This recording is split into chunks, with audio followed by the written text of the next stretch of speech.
003航母更多细节显现，从安装的舰岛上我们能看出什么？这艘航母又有何过人之处？中国核反应堆新技术突破，对于建造核动力航母又意味着什么？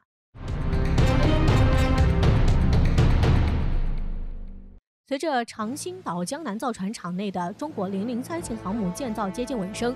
这艘即将成为亚洲最大的航母也成为网络上的热门话题。尽管越来越多的卫星照片将003航母描绘得更加清晰，但对比其他已经建好的航母，003航母依旧充满了谜团。而在航母舰岛安装后，通过网络上的舰岛照片，我们也发现了003航母更多细节得以显现，也能证明003型航母绝对是一艘不同凡响的航空母舰。根据此前美国智库网站 CSIS 拍摄的照片估算，003航母底座长度在40米左右，并且带有烟道，这几乎证实003型航母是一艘常规动力航母。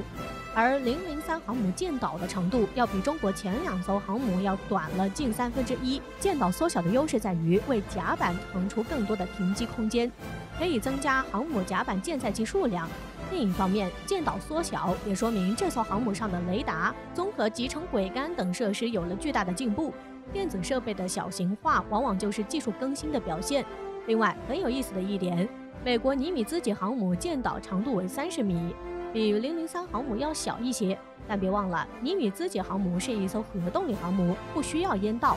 而去除烟道的话，就会发现003型航母舰岛与尼米兹级航母舰岛大小基本相当。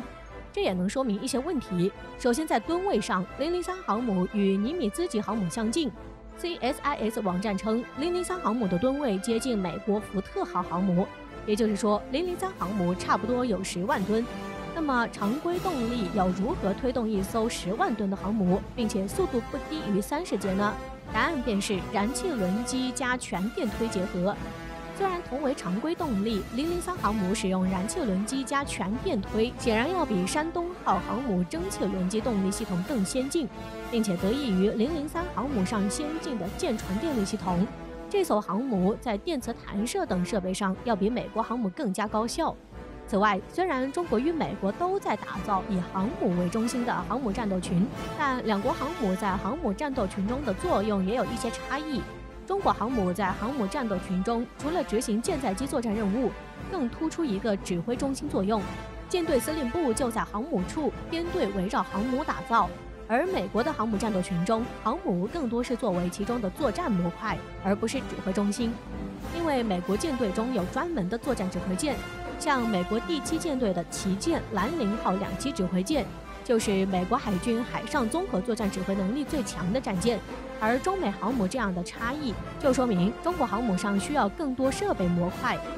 尽管003型航母舰岛与尼米兹级舰岛相当，但003航母需要的设备更多。由此也能说明003航母上的设备比尼米兹级航母更加做到了精细化，像雷达等设备的性能也要更强一些。由此说003航母部分超越美航母是没有问题的。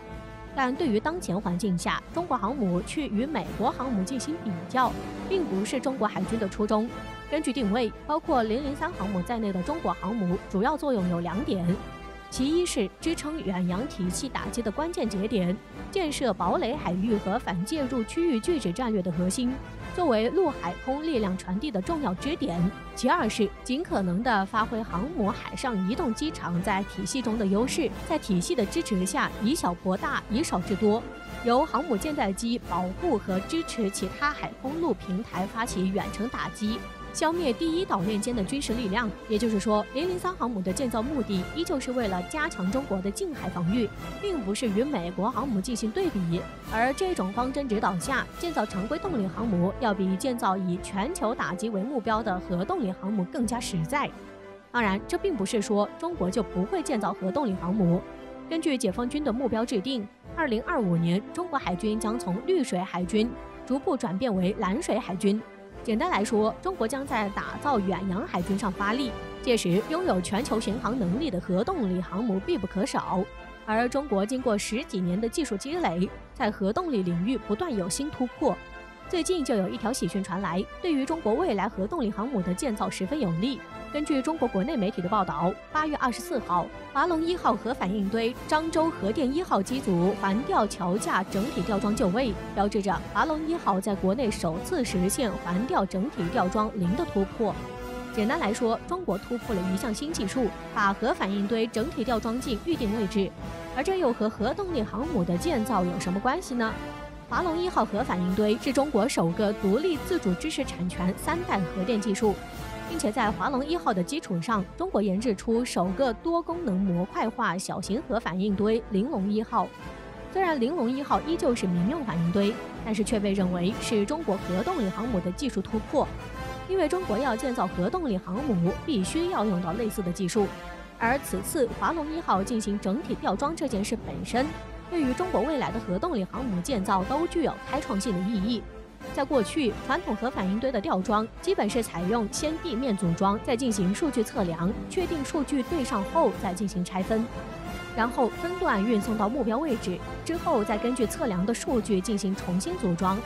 而我们发现，整个过程核反应堆装置安装了2次，这样做不仅费时费力，而且技术难度增大，并且高空作业也增多，增加了施工的安全隐患。而对于核动力航母而言，这种拆分吊装的方式难度将会更大。毕竟，一般核电站的核反应堆位置会根据反应堆本身来进行调整，但航母反应堆要考虑到甲板位置、底层设备等诸多因素。而且，航母船坞施工现场也不像大型核反应堆那样有着非常开阔的空间，拆分作业只会让核反应堆安装过程加倍繁琐。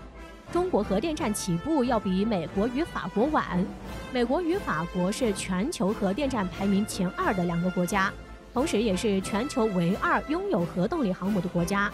而这2个国家在航母安装核反应堆上，就专门设计出专用的环吊来整体吊装航母核反应堆，一次完成核反应堆的安装。当初法国建造戴高乐号航母的时候，这艘航母采用了2台凯旋级潜艇使用的 K15一体核反应堆，而法国的凯旋级潜艇的厂房离戴高乐号航母船坞只有300多公里的水路。在完成核反应堆建造后，直接用船运到船坞，然后专用的吊环将核反应堆整体吊入保护箱中安装，十分方便。国外整体吊装技术也给了国内核工作人员启发。